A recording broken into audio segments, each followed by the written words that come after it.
Welcome back to Healthy Vibrations, a platform that brings together changemaker, trailblazers who are here to effectuate our youth. And we have a very interesting person with us today. Her name is Sarah Lyman. She runs a course on a website called PurplCouch. She does not call herself a divorce coach, but she does have a course for people who are going through a divorce or helping someone going through a divorce. And the course gives you information about legal, financial, tax, mental health, and co-parenting ramifications.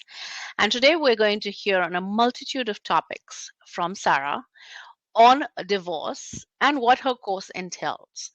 All her details will be in the social media. All her social media details will be provided when we post the podcast. But visit her website and look what a course is all about. With that, let's welcome her. Hi, Sarah. Lovely to have you here. So great to be here, Unity. Thanks for having me.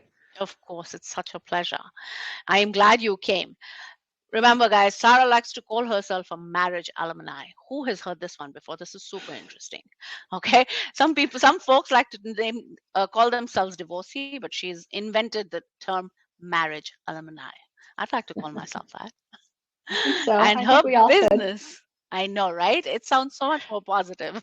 And it's almost like, okay, you have some learning to do. Come hear from me what I went through. So this is really nice.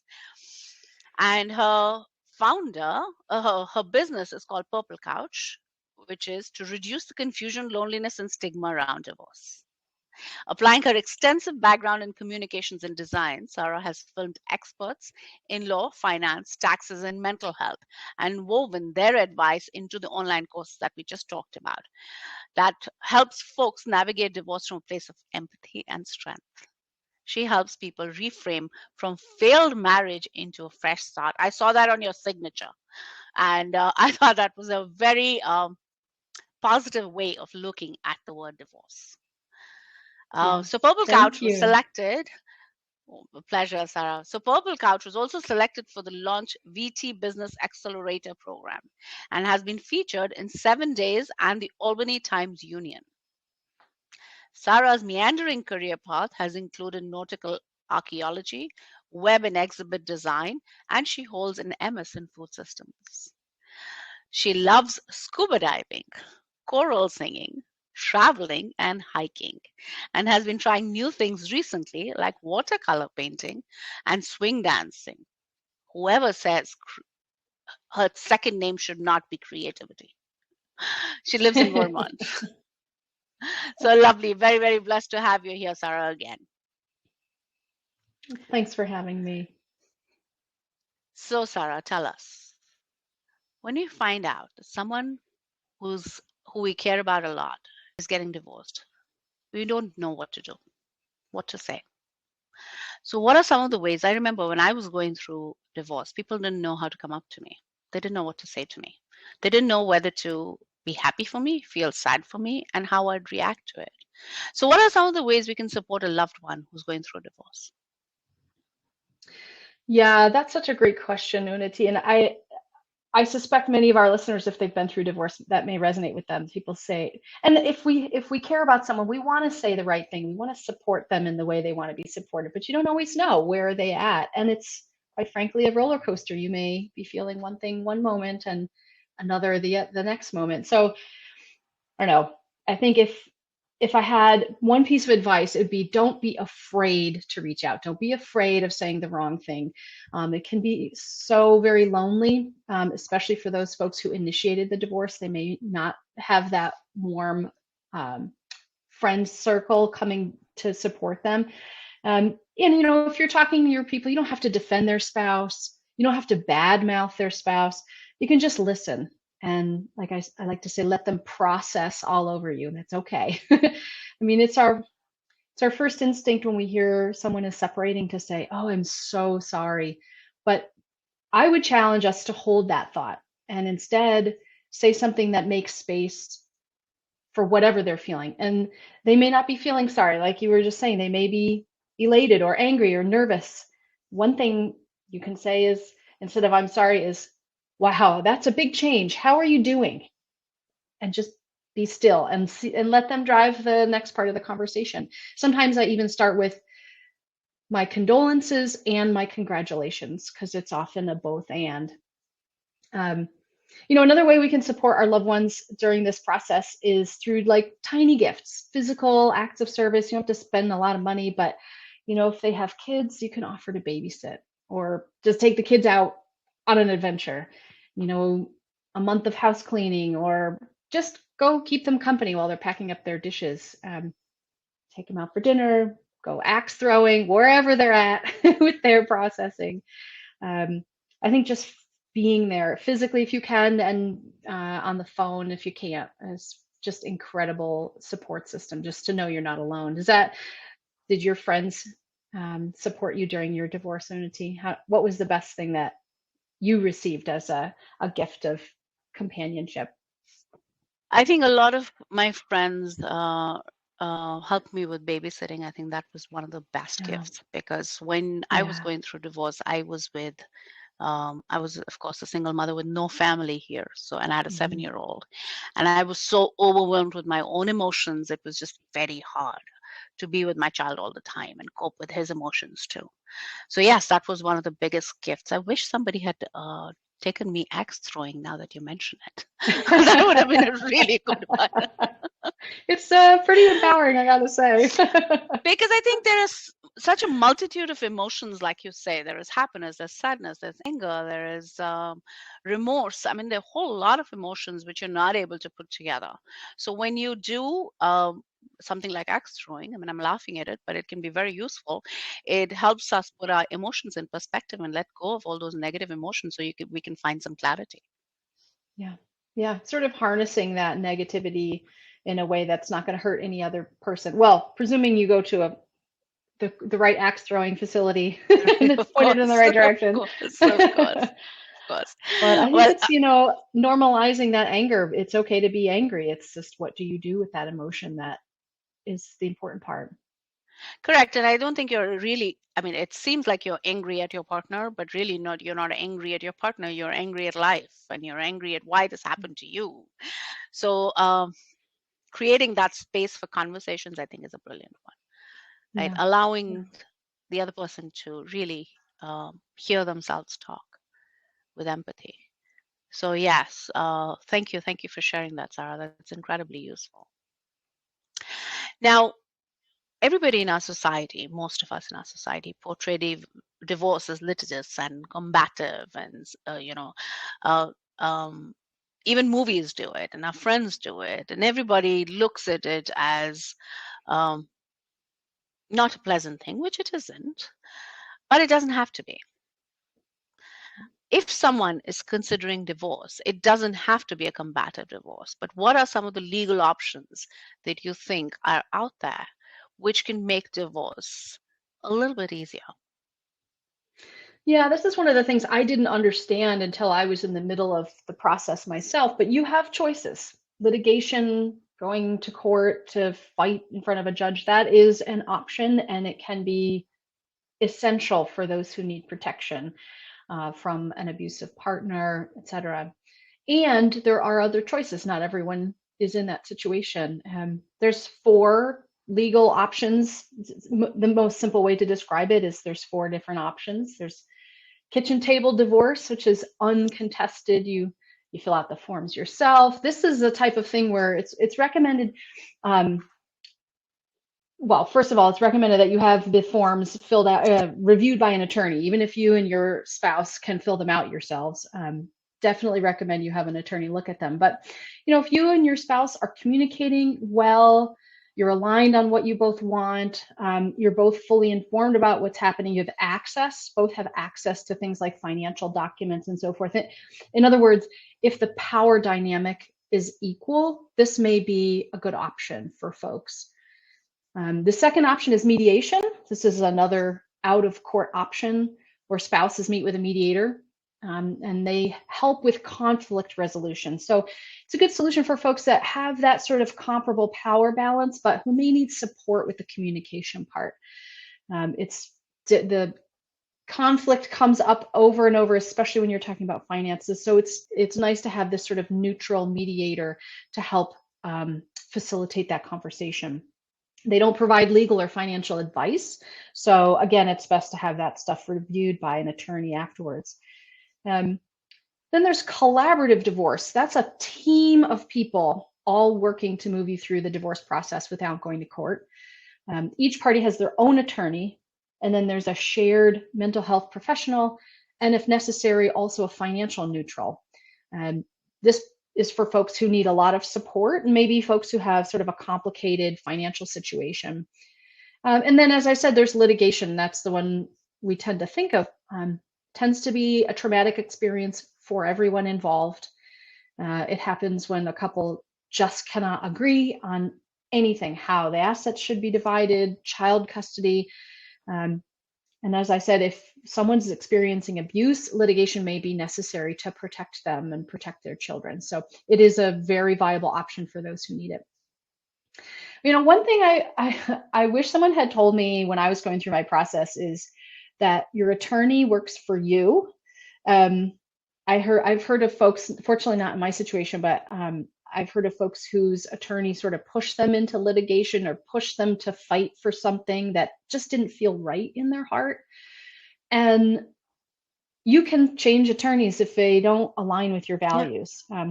I think it's good to hear them out and be open to what they have to say and their own experiences. And at the same time, you can go pick someone else if it's not working for you. Attorneys are like therapists and coaches. You have to find the right match. Yes. If you don't have the right match, then it's just hard. Like I mine was a kitchen table divorce. So mine was very amicable, and we both came on, agreed on everything. And we also waited for the emotions to die down before we actually filed for a divorce, because obviously when we were both very high strung at that point in time. So just to repeat for our audience, the 4 types of solutions. One is a kitchen place divorce, so the types of help that you can get. The second one is mediation, which helps with conflict resolution. Then there is a collaborative divorce, as she mentioned, which where you can get a shared mental health professional. And the fourth one is, of course, the combative and the litigation. So yes, that's it's important to get the right attorney. I remember when I got an attorney who was super peaceful and didn't want to get into fights, and that kind of really helped me also put my emotions together. Because if you have an attorney who is constantly pushing you to fight, then it can make matters a little bit more emotional for you. Yes, yes, and it's good to know what you want. Is it important to you to extract every cent out of the situation? Certainly we want to walk away feeling the situation was fair, and we don't want any one party to feel rolled over.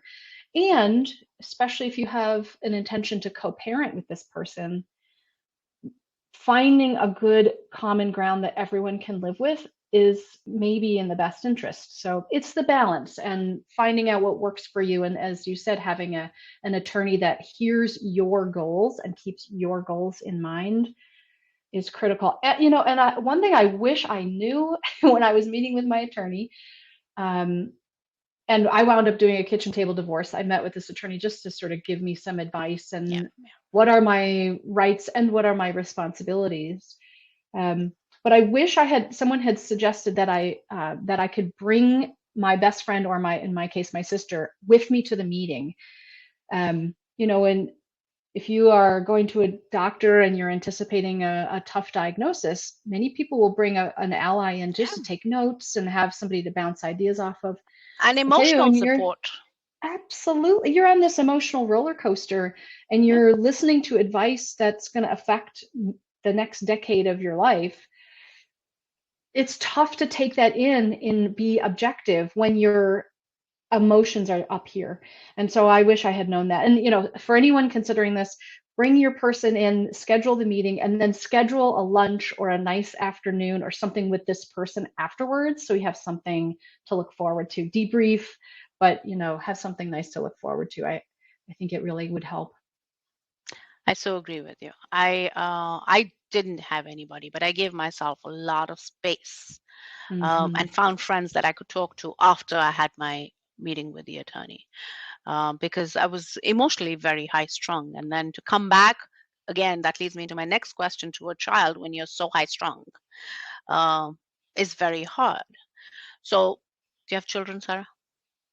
I have a stepdaughter, well, a former stepdaughter, I guess, but I still call her my stepdaughter. So that leads me into my next question. I think when you have children, it's even harder to go through a divorce.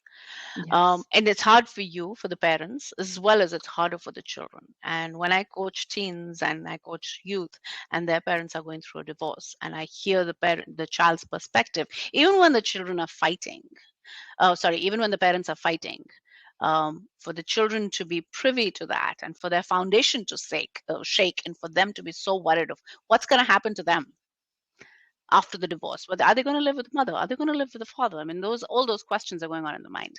So how do you support a child through a divorce or children through divorce? Yeah, this is the hardest thing, and it keeps parents up at night who want to have the right space for themselves and also create the right environment for their children. One divorce attorney put the, or no, it's a child psychologist put this really succinctly, and it's always stuck with me. How to put your child at the center of your divorce instead of in the middle of it.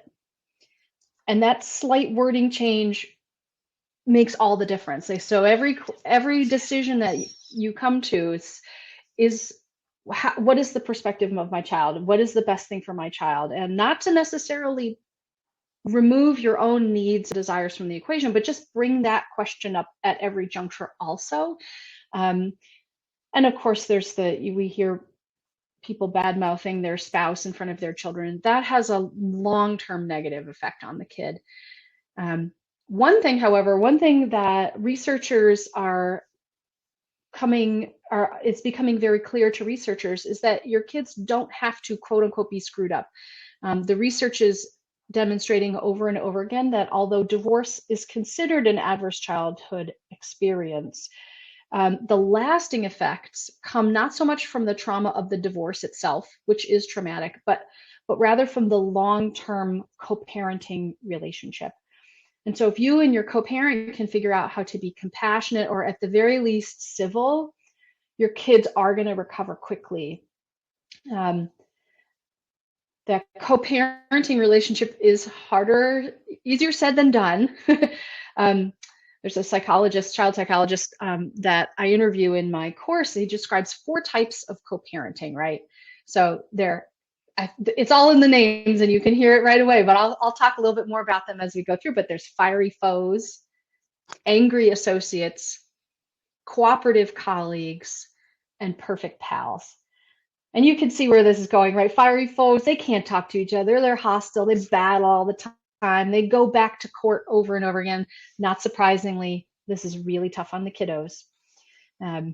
Angry associates, yeah, they're still fighting. There's still anger. They're talking, bad mouthing each other in front of the kids. They try to pit the child against the other parent. That's tough too. But when you move into cooperative colleagues, now, these people are not BFFs, but they work together. They take the child's needs at the center of the decision making. They share parenting responsibilities. And then there's perfect pals. I don't know, Unity, if you're perfect pal, but these folks are amazing that they can figure this out. Not everyone can, and that's okay. But we maybe know some of these folks who are just setting the bar really high, and they're still friends. They have deep respect for each other as humans and as co-parents, and they're the ones that host the family gatherings all together, right? So that's after the divorce. I think I fall in the 4th category because now my divorce is now, of course, way old. It's been 13 years. But I fall in that category now. I'm quite happy to host things with my ex-husband, and he hosts things with me, and we come together for our son who's now 20 years old. But if I was to think about it back then, no, I would definitely not fall into that category. So yes. But I so resonate with what you're saying is if you put the child in the center of the divorce, your complete outlook changes. And that's very hard also. So here is what I will add to what Sarah just said is it's very important for you as a parent to get help during the divorce. a therapist is an absolute must, because otherwise your child becomes your therapist. And I've heard that so many times over and over again. For teens who come up to me and say, I am tired of listening to both sides of the story and both of them talking ill about each other. So the one thing which is absolutely crucial is, before you even put this taking decisions and put the child in the center of the divorce, you must get yourself a mental health professional and a therapist who can help you through it, which can completely change how you look at your child, how you look at your situation, how you look at your divorce, and how you look at your marriage. I couldn't agree more. That is so well said.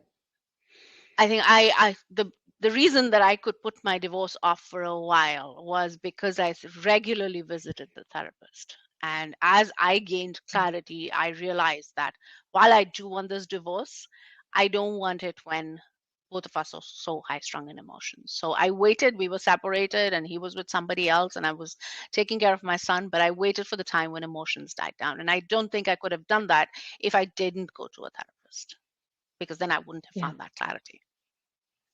Yeah. So now, Sarah, as we all know, a big concern around divorce is always money. Protect what you have, divide the assets equally. What do you tell people who are super stressed about their finances during and after divorce? I think with me, money was not a criteria for me at all. So my divorce was, I think those were one of the reasons that I had a kitchen table divorce, was because I did not put any money on the table for that. I didn't ask him for anything. Except for, of course, college and stuff, but on a day-to-day basis. I think that's why it went easier. But people are normally, that's one of the reasons why they're so stressed. And children often bear the brunt of it, because parents are so emotional at that point in time that they actually throw these things at the child, that you're so expensive. I have to spend all of this money because of you. And this is happening because of you. And your new classes are so much. So what is your advice to people who are stressed about their finances during and after the divorce? Yeah, it's such a stressor, and it's a stressor before the divorce too. It may have been one of the things you and your partner fought about during the marriage. Maybe not you specifically, Unity, but many people fight about money. And um, my advice is, step one, get organized. There are so many tools out there to help with this, and obviously my course, but many others. But you want to get in the divorce process, you are going to need to get a list of all of your assets, all of your responsibilities. We're talking bank accounts, credit cards, mortgage, loan, rental agreements, insurance, essential expenses like electricity, more essential stuff like Netflix. The list goes on, and really understanding where your money is, who is contributing, who's paying all these bills, and what assets we have out there as well. Things like 401k, 403b, all these other retirement accounts and so forth. Now, if you weren't the one who handled the finances all these years, that's even scarier. But my words to that person is that it's time to step into your power and educate yourself on how it works. It's scary and confusing, and you will get through it, and you will be so much more powerful as you move forward in your life and feel much more comfortable and confident. You mentioned the supportive mental health therapist. This is another area where you can get support. There are so many people out there to help you with your finances.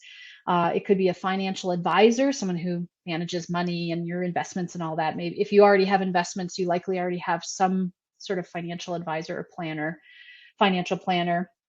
There's also financial coaches who can't handle investment funds, but can provide management skills and can be an accountability partner, sort of help you brainstorm.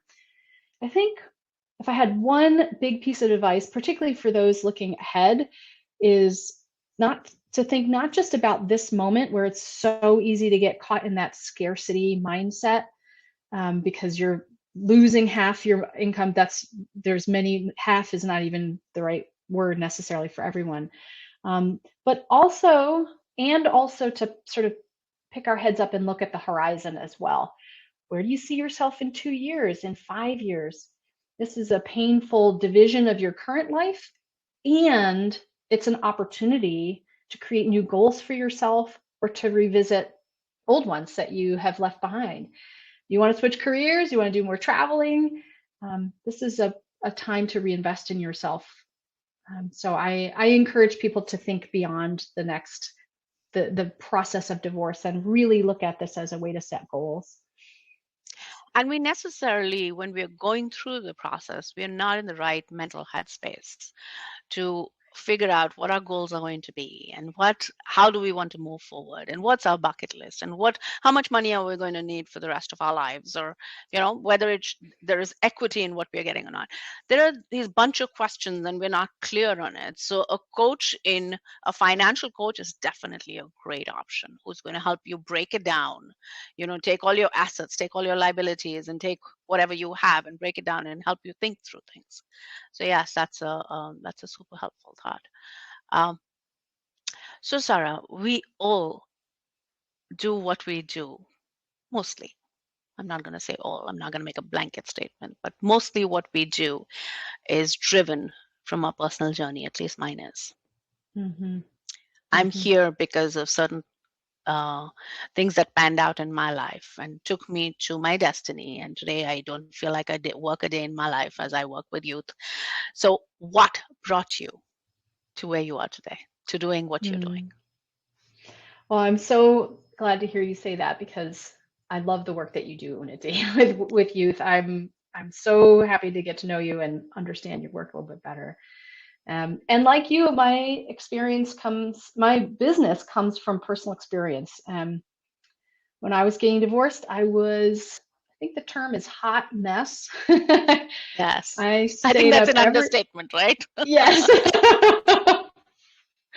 I think I used the word dumpster fire at one point. It was not pleasant for my friends and my loved ones. I love your analogies. I stayed up late every night on Google. I didn't know what I was doing. I was trying to figure out how to navigate this process. I felt really out of control, and it was completely overwhelming. And when the dust settled on my divorce, I realized there was a need for sort of a single place for reliable, vetted information about how to get divorced compassionately and responsibly. As you mentioned, I have a background in communication, so I interviewed a divorce attorney, a financial advisor, mental health counselor, tax preparer, child psychologist. And I wove all that amazing expertise into this online video course that you mentioned. I call it Fresh Start.